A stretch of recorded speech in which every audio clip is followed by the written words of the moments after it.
Hello and welcome everybody. I hope you're all enjoying the conference. I'm having a great time. Good to see you all here this afternoon. My name is JP. I'm here to talk about AI native databases and how they can give your apps superpowers. Let's get straight into it. You've had a long day. So what are AI native databases? Well, there's lots of things about them. One is that they are vector first, and I'll talk about what that means. And another thing that I want to talk about is how they integrate with AI models and providers. So let's start with the first things first. What are vector databases? Vector databases are having a bit of a moment right now. So to give you an idea, I made this list, or I copied this list of vector databases from this website. Actually, this is the list. Oh no, wait, this is the list of vector databases. Interesting thing is most of those databases, or at least the vector store part of it, are from 2020 or newer, right?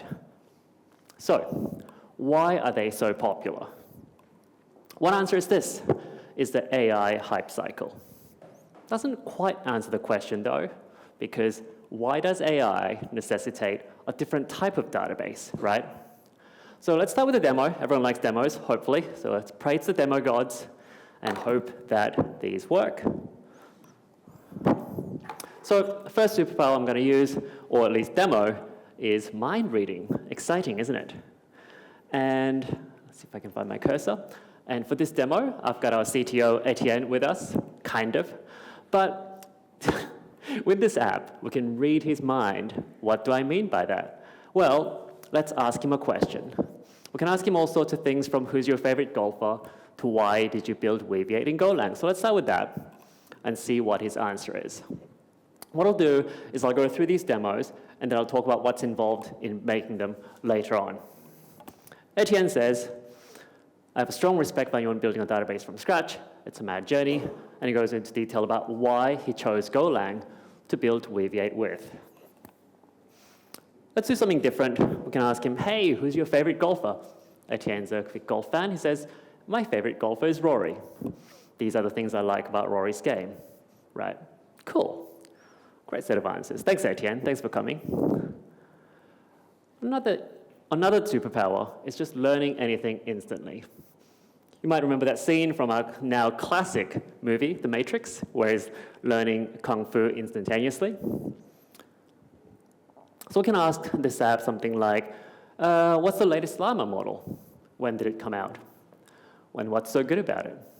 Are you familiar with llama family of models? Yes? Fantastic. And it says, oh, the latest llama model is llama 3, and it came out about a month ago, right? That's pretty good. It's accurate. You might notice that if you ask a language model this question, like ChatGPT, you might not always get the correct answer. Let's ask a different question, though, like, hey, what's a chameleon model? Let's see what that says. Oh, I'm sorry, that didn't quite work. I don't see any mention of this chameleon model. So let's see if we can do something about that. The reason I'm asking that question is I saw that this paper came out. I'm pretty dumb, don't quite understand what that means. So what if I can get some help understanding what that's all about? So we can go back to our app. I'm just going to add the URL to this. And what's going to happen is that what I'm going to do is extract text from this PDF and add it to our data store running live. So far, the demo guards are cooperating with us, but let's see how long that lasts. And now if I ask that question again. Interesting tidbit while we're waiting, about 2/3 of these demos are running locally on my device. We are using some APIs externally, and I'll talk about what's involved in that and why that's happening. There you go. Now we get an answer, right? We get an answer about what kind of model the chameleon model is, what it's good at, and so on. Explained for even someone like myself. Cool. Fabulous. So what's behind all of this magic? Well, the short answer is retrieval augmented generation. I'm sure you've been to a couple of talks earlier today that's talked about this, but if you haven't, that's totally fine. I'll talk about it. So you're probably used to this kind of workflow with large language models. You send it a prompt, the generative model sends you something back. I thought this would be a good time for me to talk about myself and give a little bit of an intro. Born in Tokyo, Korean mother, Japanese mother. Invented an AI technology at an age 19. I know, it's pretty impressive.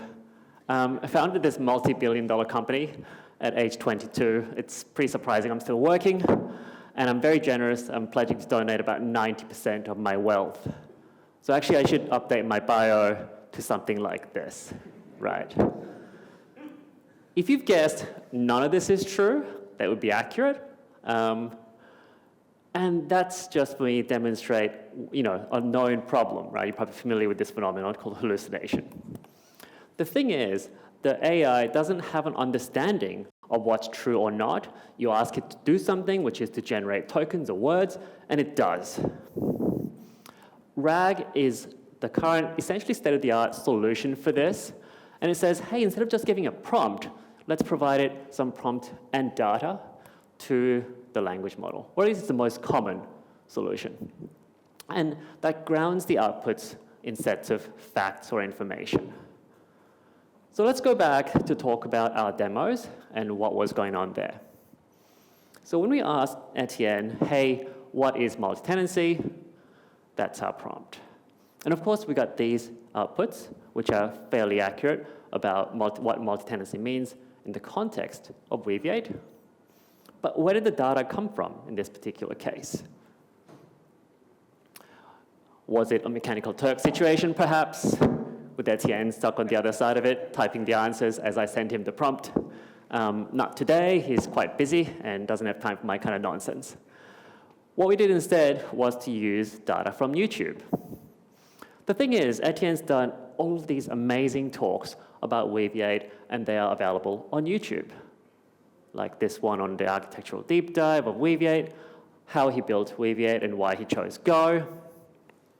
And more recently, about quantization techniques for vector quantization at a university. So since we have this wealth of resource, what we then could do is to, when we ask the prompt, which is what is multi-tenancy, we can leverage that information from those videos, right? And get the answer out that is something like what Etienne might say, and that is also grounded in what is actually said in the past. In the same vein, when we added this information from this paper, and it's exactly like what happens to Neo in the Matrix. What we're doing, or what we're trying to do, is to find relevant data to our query, right? And sometimes the database just doesn't have any of that relevant information. So we need to add that information from somewhere to the database. And in this case, I know that this source is relevant. And once we do, we can retrieve it somehow, and then add that to my prompt to send it to the language model.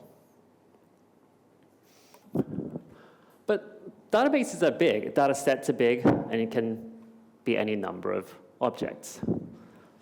It's a little bit like the old needle in a haystack problem. How do you find the right information to use as parts of your prompt? And a part of this answer, perhaps, is that context windows are getting larger and large language models are getting better at differentiating or distinguishing relevant facts from non-relevant facts.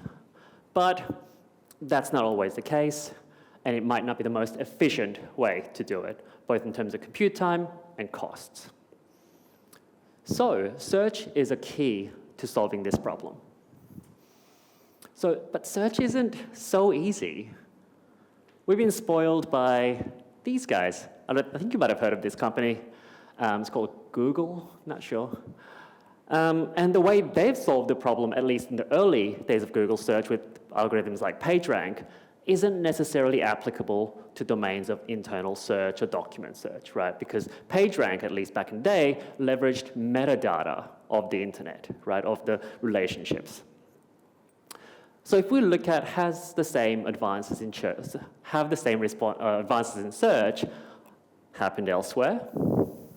If you think about your things like internal wiki search, right? We probably all have knowledge stores in our companies and so on, or database searches. What's your experience like that? It's probably not amazing. Think about queries like this with your relational databases. What do you do with typos? I know I make a ton of typos. Synonyms. If someone didn't use the word Netherlands here, that wouldn't pull up results in this search. Translations. I know many of you would be multilingual, being European and so on, but I'm barely monolingual, so things like that would be very, very difficult. Traditional search is really all about searching with the exact terms, and that gives you a great amount of precision, right? But it's not necessarily very forgiving, and that's a downside of traditional search. Can we have more understanding in search? Is there a different solution possible?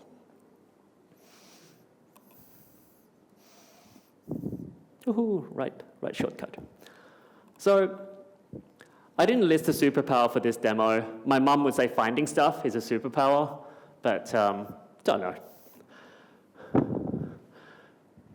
Let's have a look at a demo of just searches. Let's use the words Formula One cars. That's great. So on the left, we've got results using keyword search. On the right, we've got results using vector search. And what they are just chunks from different Wikipedia articles. They look pretty similar. They both look quite relevant, right? That's good. Pretty happy. Let's try some different variations of this. What about motorsport vehicle? Now, as English speakers, we know that the words Formula One cars are not too far away from motorsport vehicle, right? You might not put it that way commonly, but they mean similar things. Have a look at the entries on the left, and it's kind of a related topic, but perhaps not exact. On the right, we're doing the same thing with vector search, and you can see that it's finding more relevant results to the intent of our search. And if I use things like intergalactic voyage, let's see what we get. On the left, the top result is about Fantastic Voyage, which is a movie. Great movie, lots of fun. Perhaps not quite what we're looking for. On the right, we get interstellar travel. So it doesn't have, and so not all of these chunks you'll find has the query intergalactic voyage in it, but it somehow found the right chunks. How did it do that? But you can probably see that the results on the right are more closely match the intent of the search than the results on the left.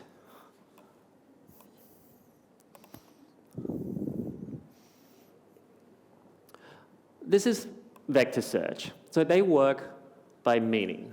And that means you don't need to know any magic words. You don't need to play the synonym game for good search. So how does vector search work? A vector, if you've been to previous talk, you'd have an idea, but it's just a set of numbers. So I'll go through this relatively quickly. By the way, just to get a feel for the room, how many people here are familiar with word embeddings and vectors? Okay, that's a pretty good number. It's interesting because when I go to these talks, that number's been going up steadily over time, so it's interesting. But they can be any set of numbers, and that's all it is. It's just a set of integers or some sort of floating point numbers, and they can be any length as well. These are all vectors.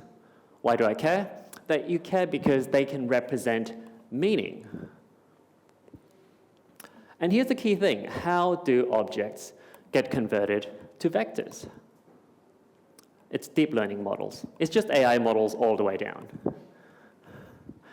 And the magical thing that happens when you convert these objects into vectors is this. This is a 3D visualization of vectors. So vectors are more than 3 numbers, but it's really hard to visualize things that are more than 3 numbers. So this is what happens if you conceptually visualize them. Texts or objects with similar meaning end up close to each other in space. So you'll see on the left-hand side, you see words for wolf, dog, and cat close to each other, and fruits on the right-hand side. What does that mean? Well, that means that you can find objects with similar meaning by doing a nearest neighbor search, which is relatively, it's not the most simplest thing to do, but it is relatively easy, right? So it means all you have to do then is to perform nearest neighbor search to find objects with similar meaning. Oh, wow. Another thing you'll see is a hybrid search, and I just wanted to bring that up very, very quickly, which is that you can use hybrid searches which combine the benefits of vector search with benefits of keyword search, the precision of keyword search, and the forgivingness and the semantic nature of vector search. And this is a very good searching strategy as well. But let's go back to what that means for RAG. What that means is that vector and hybrid searches are very, very useful in the RAG context, and that is why vector databases are very popular in the current moment when these generative models are taking off and finding various use cases. So the data store would perform the job of retrieving objects that you need, and you get the generative model to do what it's good at. So in the case of a large language model, get it to do language model things, right? And you get the separation of concerns between the two aspects of this is where you find your stores of facts and repository of knowledge versus generating outputs. And we'll go through what a RAG workflow looks like. So of course you need to build a vector store. So you might be sending, is that my microphone popping? No? Okay.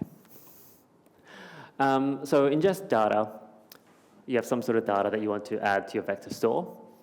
And of course you need a vector. But where do they come from? I mentioned they're from some sort of model, but I didn't really go into any detail. They come from a vectorizer model. And they're different deep learning models than generative models, right? So a user might then send the object to some sort of model, get a vector back, and add that to the database. And now you need to perform a query. And then the search would be performed, sending the query to the vectorizer, get an equivalent vector, and you get the resulting objects that are the closest matches to your query. You combine that with your prompt, and send that to the generative model altogether. What you get at the end of the day are the outputs. Yep, go ahead. And how would you, when you combine the prompt and the data, do you only include like the headlines before, or like what does that actually look like at the end, what you send to the generative?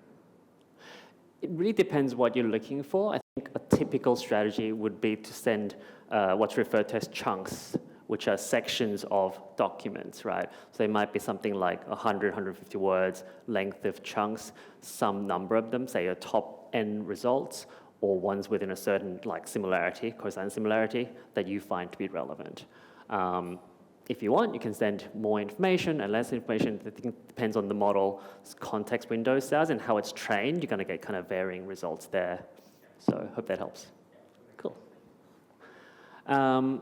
I should also mention, actually, in relation to that question, how you generate those embeddings are relevant too, because when you have a chunk, you have to make a decision about, do I also embed how much metadata about the overall document do I include in the embedding, right? Do I include the thing's title, author, what categories it's in? Because all of that helps embed semantic meaning into your objects. So there's that decision-making process as well.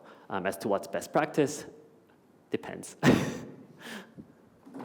So you have these two models, vectorizer models and generative models. And that means, because you have those two separate things, we get modularity in our superpowers. Woohoo!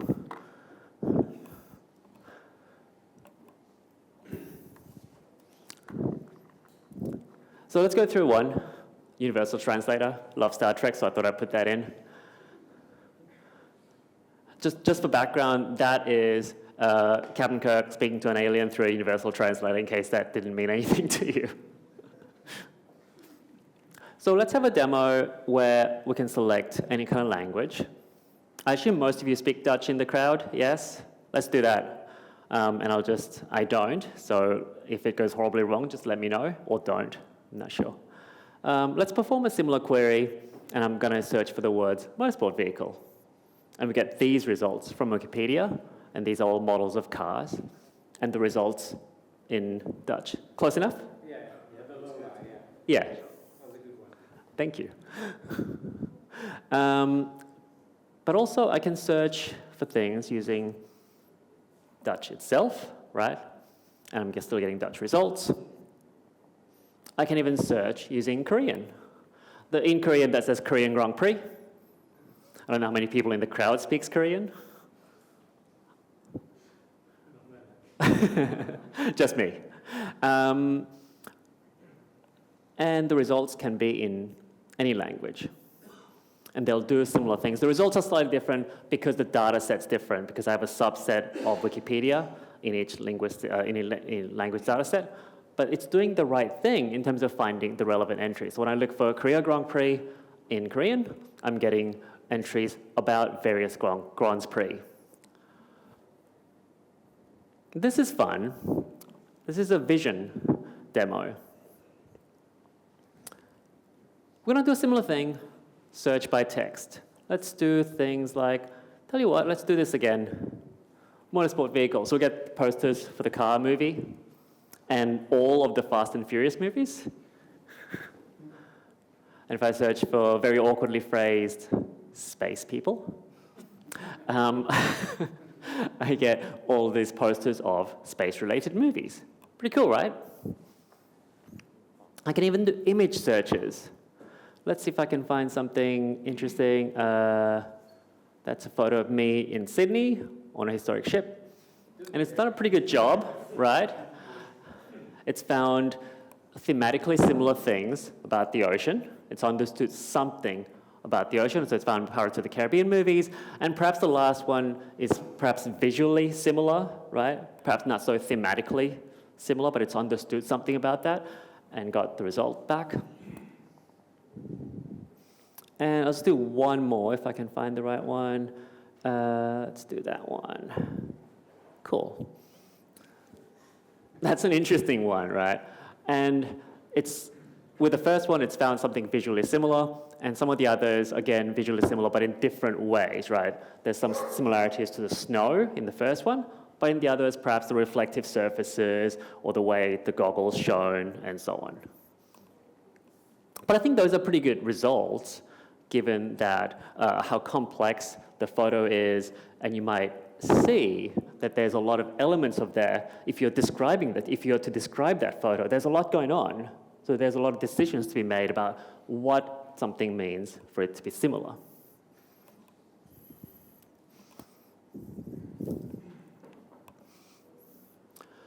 But the cool thing now, at the point of that app, is that now our demo is multilingual and multimodal. We can search images by text and search text by, or sorry, images by text and images by images, which is really, really cool. But how, though? How are we doing this? Let's go behind the scenes of that demo. When we talked about the fact that a vectorizer is its own model. And all it does is to convert input into vectors. And there's all these models available. Of course, there's all proprietary ones via Cohere, OpenAI, or the popular providers like Google and so on. And there are these open source models too. And you can get access to a bunch of them through Hugging Face Hub, for instance. And there's hundreds of these models. And why are there so many? Well, there's a couple of reasons, or there's many reasons. But let's think through this example. I've got 4 things listed here. Which of these 2 are the most similar? Anyone want to take a guess?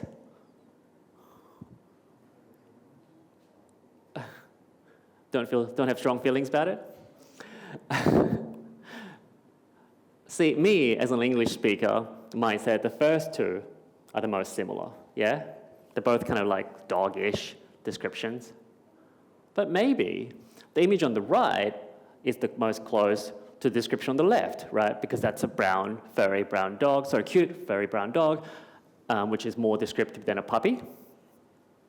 But if you speak English and French, maybe the top 2 are, because they're synonymous, right? They're literally words that mean the same thing. So which 2 of these are the most similar would depend on your perspective and your goals.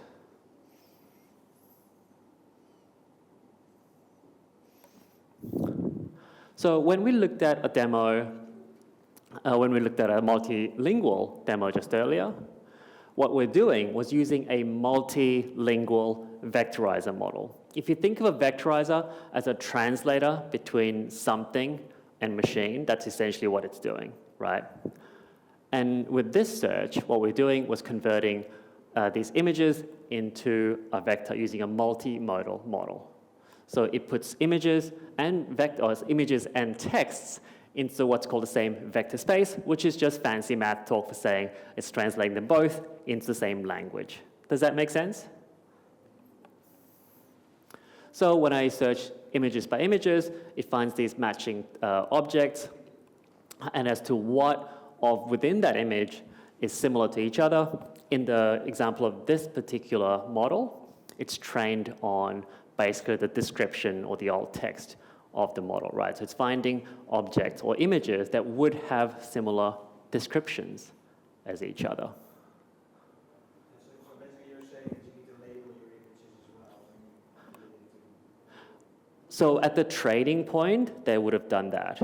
But for us, all I'm doing with the search is just feeding it an image, and there's no label or nothing involved. And that's the great thing about these pre-trained models, right? I didn't have to do anything with that image, so all I've searched for by is just my image from my ski trip a few months ago, and I didn't feed it any text or anything. And I was able to, I didn't do it manually, the model was able to find these similar images just using that image. And if I had a bunch of text, it would be able to find related text using an image as well. So at your end, as a user, you don't need to label anything.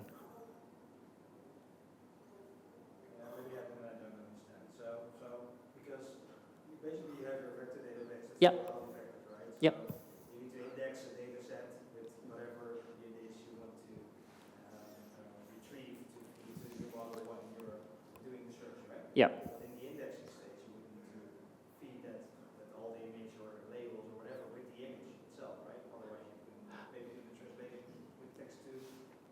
No, that's, yeah, that's, Understanding it. okay. So if I'm understanding that question correctly, so it's the model that translates either images or vectors, sorry, images or text into comparable vectors. So if you have that image of me skiing and holding the poles up, and then translate that into a vector, and then as a second separate exercise, you got a description of me, this is JP, or this is a person wearing ski clothes on a ski field holding poles, and translate that into a vector using the same model, you would get two very similar vectors, because the model is trained to deal with those modalities.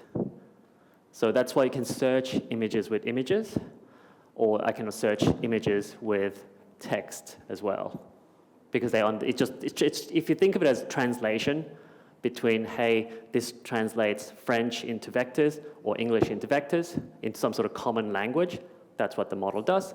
And in this multi-modality case, it's doing that, translating an image or text into comparable vectors. Yep. Do you know if the model, like underwater, first generates a caption from the image and then uses only text to vector, or doing the pixels as an input and generating vector? I believe what they did was to use the information available on the internet of images and the alt text or the caption that go with them. So they had this rich repository of images, and people had done the work saying this image in alt text form is this. So they didn't have to go and manually label a whole lot of images. So that was the magic behind that training process. Yeah. Yep. Can you embed your own videos or lectures to use as a context? Yeah. As context, do you mind expanding a little bit on that question of context? I'm curious. Can you embed your images and the videos and store as if it's text and then Yes. search on the content in the video? Yeah, that's exactly. Yeah, so in this particular case, I've embedded all those movie posters into vectors, and they are stored in Weaviate. So what I'm doing is, and then I can also embed, my own pictures like those into vectors and add that into Weaviate. So yeah, it can be anything.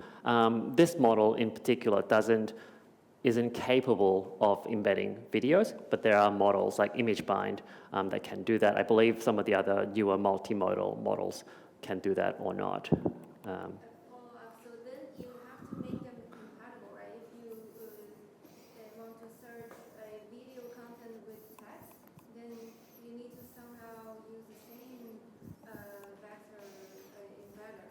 That's right, and that's the magic of these multimodal models, that they do the translating for you so that the output vectors are compatible with each other.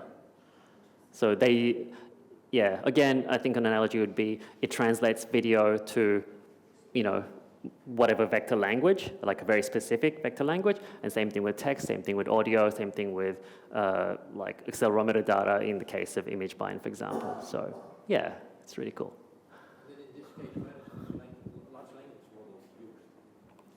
In this case, I have not yet used a large language model to transform it.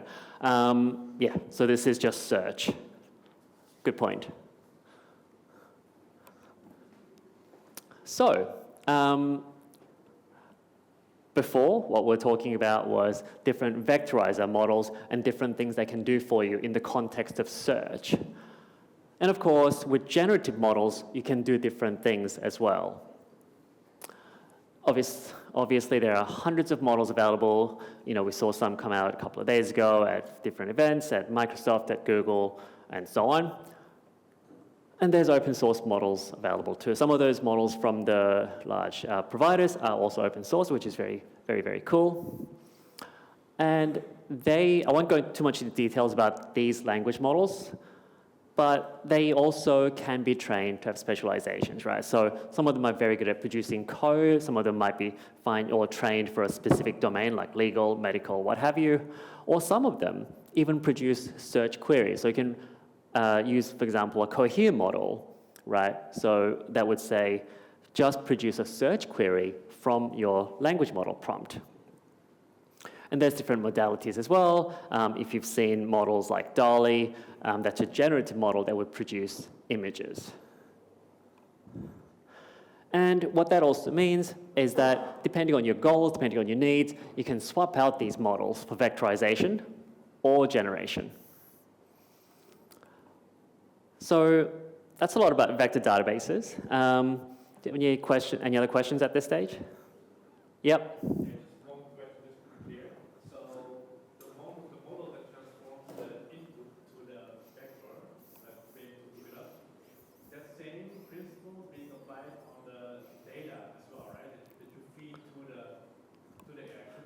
Yeah, that's absolutely right.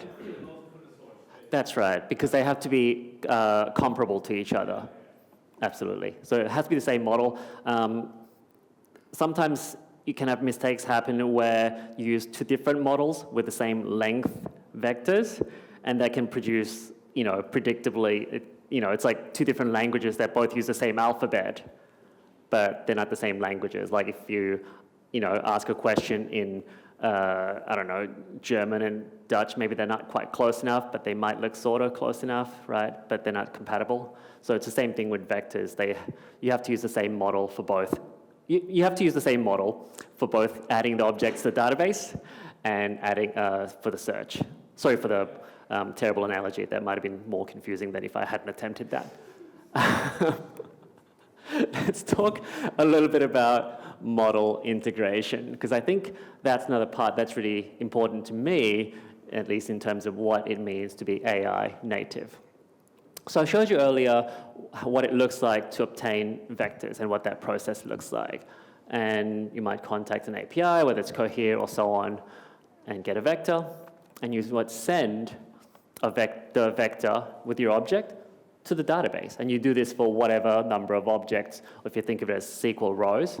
And don't worry so much about the syntax. This is basically like the Cohere demo code from their API, so you can look that up. But all of this, as a developer, could be seen as overhead. Because at the end of the day, what you want to do is just populate your database, right? You're not going to read vectors, at least I don't. They're not very interesting. So let's think about how to deal with that. And same thing with RAG. You have to go through all of these processes of sending the query going to data store, retrieving the objects, sending a prompt, combining these two things, and then sending them all to your large language model just so that you can get the output back. But really, all you want is the output. You don't really, everything else is just how the sausage is made, right? And I'm lazy, so I'll be very sad with this process because all of this is a little bit of overhead. So can we do something else? If there must be a better way, and I would say, yes, Raptor, there is a better way. A solution is to have the database obtain the vectors for you. So you asked the question earlier about, what model do I use? How do I make sure that the models, so vectors for your query, are compatible with the vectors for my objects, right? What if we had the database obtain the vector for you, and that was kind of abstracted away from you? In that case, all I would do is send the object to the data store, have it obtain the embedding, and if I have the embedding, I can send it. But really, depending on what model and provider I'm using, I can just select whichever one, and the database can do the work for me. And this is all integrated. So as an example, this is how I built the demo. So I mentioned a lot of this is running locally. I'm using Ollama to generate the embeddings for this demo with a Snowflake model, which is really small, really good, runs very fast. It runs very fast, or even on my 2-year-old M1. But if I did want to use a Cohere API, for whatever reason, I could do that. And that's the only change I would make to my entire code base for the whole demo if I want to use different embeddings, right? Because everything here is abstracted away from me. As a user, if I'm adding data, all I'm doing is to add individual rows at the ingestion process, and everything else is just standard data insertion. Again, as a user, it means you don't have to worry about how the sausage is made. You can just get on with building a database and using it. Same thing with RAG. What if I could just send the query and the prompt to my data store? And what if the database could use the search process to get the objects for me, and then contact the large language model to get the outputs back? And then as a user, I would get back the outputs, and of course, the objects that it used as part of the context to generate the outputs. This is all I would need to worry about as a user. I don't need to worry about how these other processes work because, again, all I care about are the actual outputs. And again, these models are swappable from all of these providers, and you get this streamlined user experience. Again, for this demo, I am not using Ollama because my computer is a little bit too slow for my liking for the demo. But again, to swap that out with my Cohere models, this is all I would swap over. It's a couple of lines of work, and I just tested some speeds and swapped these over. As a user, all you would care about then is, hey, what's in my data collection that I'm going to search? What's my query? And that's what I'm going to be using to search my data store, right? To retrieve the contextual information. And then this is what you consider a prompt to the language model. So let's talk very quickly about scalability, because at the end of the day, there's a difference between building small data demos or small scale demos and going to production and scaling. This is kind of what an object store looks like, and this could be a pandas data frame or some sort of map or whatever structure. The thing is, databases get very big. Really, really big. We've got users with a couple of billion rows or objects in their data store. That's a massive amount of data. How do you deal with that? And vector search is expensive.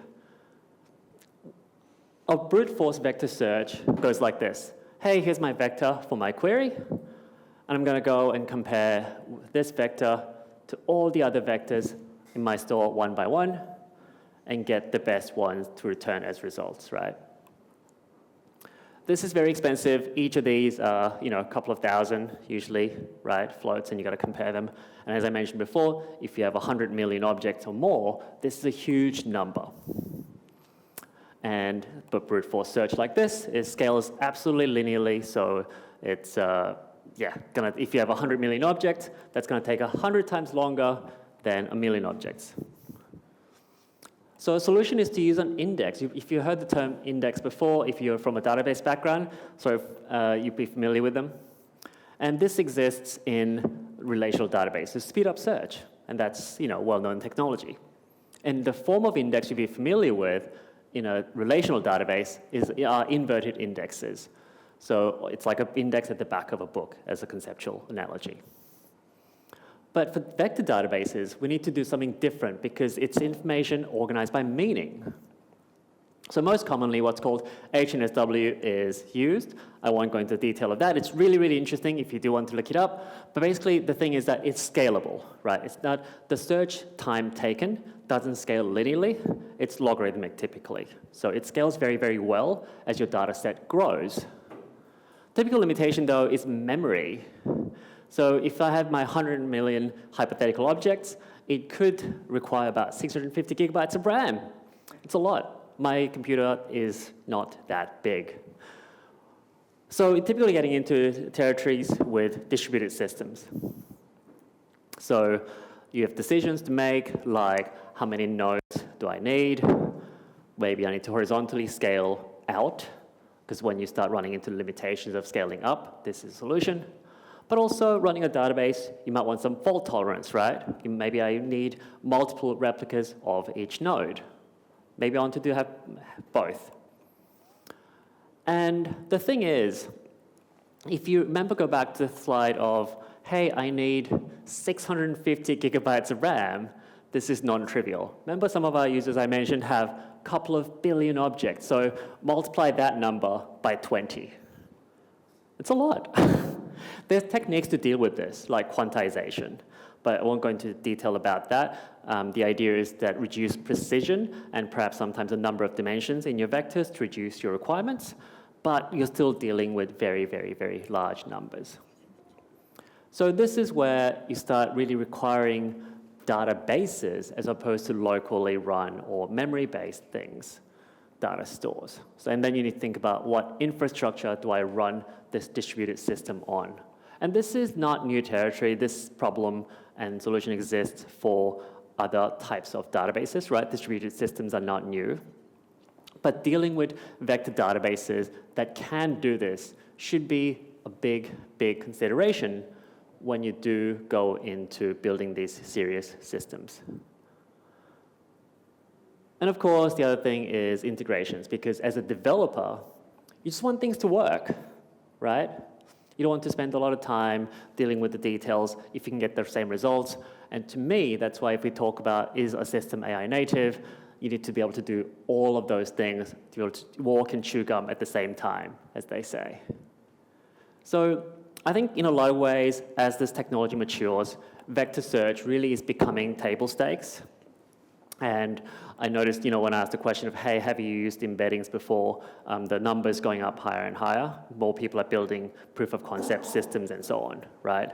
But to take those systems into production, to really take the demos like mine to real production systems and to get value out of them as businesses, it's really requiring different types of tools. So to me, AI native databases include all these things like vector searches, hybrid searches to get the right results, integrations for your developer experience, and that means integrating vectorizer and generative models.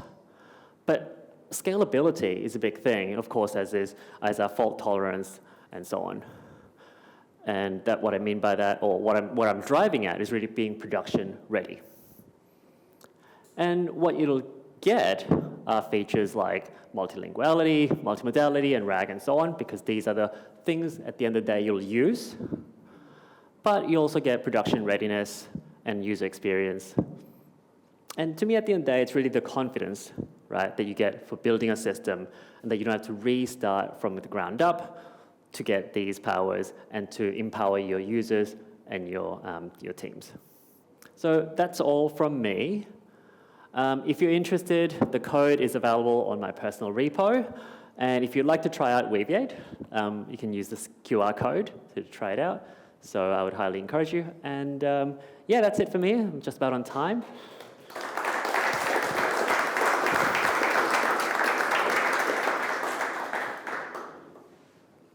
Does anyone have any questions, complaints, grievances? I'm curious, you mentioned for the factor piece where the database gets the factor. How customizable is that? As in, can you really specify a vectorization engine, or can you also specify some data cleansing or which metadata fields to include? So I don't think I quite heard you all that well. Do you mind just repeating that a little bit? Yeah, so at the step where the database gets the factors, how customizable is that? Can you only specify a vector engine to, or can you also do some cleansing of the data, specifying which metadata to include? Yeah, I'm just curious how. Okay, yeah, so that's a really good question. So the question was, when you're vectorizing the data, what can you do in terms of pre-processing the data? What models to choose, and what fields or to include in the vectorization, right? Have I kind of got that correctly? Thank you. So yeah, that's a really good question. I think the pre-processing step at this stage with Weaviate is down to the user, because everyone's processes are very different. One thing is okay, I'll come back to this other thought that I have. But so the pre-processing step itself is up to the user. What the user can choose is which aspects of the object to vectorize. So when we talked about the chunk example, I mentioned, you might want to think about what metadata about the source material you want to chunk. So things like the URL usually doesn't have a lot of meaning, right? Because there might be some meaning, but generally not. So you might choose not to do that. But if it's something like the archive paper that I used, you might want to choose to either encode just the title with every chunk, or title and the abstract perhaps with every chunk. So it really depends on what metadata you have available to you. If you have tags with the metadata, that could be a useful thing. You have to be careful then to make sure that the metadata, the tags can imbue as much meaning as the rest of the chunk, because chunk's going to be much, much longer than your tags. You might want to have some way of multiplying that meaning somehow. But yeah, that's a really good question. The way to intuitively think about it, I think, is if I looked at this chunk as a human, what would I derive meaning out of if I didn't have additional context in my brain? Like if it was just all one long concatenated string, what would I use? So I hope that makes sense. Cool. Oh yeah, sorry. Additional thought I had there was about the inverted index, which is that when we were using things like filters and keyword searching, you have to make some decisions about how to tokenize that text. So again, if you think about the analogy of inverted index like the back of a book, if every entry on the back of a book index was a long, long, long string, that's not going to be very useful. But then if every index was a character, that's not so useful either, right? So you have to make some decisions about, do I lowercase them all? Do I chunk them by spaces? Or do I keep special characters and so on? So that's a consideration to get better search. Cool. No worries. Any other questions? Yep. So in the piece of code, you have query and prompt. Yep. Right? Yep. Just wondering, maybe I'm confused, why both are required?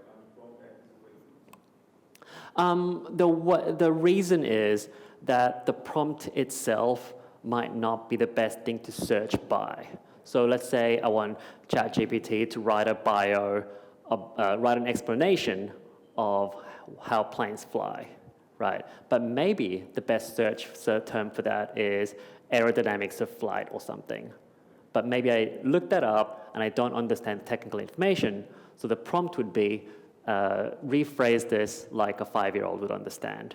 Does that make sense? The query is really all about, if you're doing a search, what would give me the best results? And the prompt is, how do I transform the outputs into something useful? Right, so from the end user perspective, of course, it will be a prompt, which is I think that depends. So when I use systems, I would have two different things. But you can build systems where, as I mentioned, you can use language models that will split up the query into, the prompt, generate a query from a prompt, right? So you can use a language model, generate a query. So from a user perspective, they can just enter one thing. Cheers.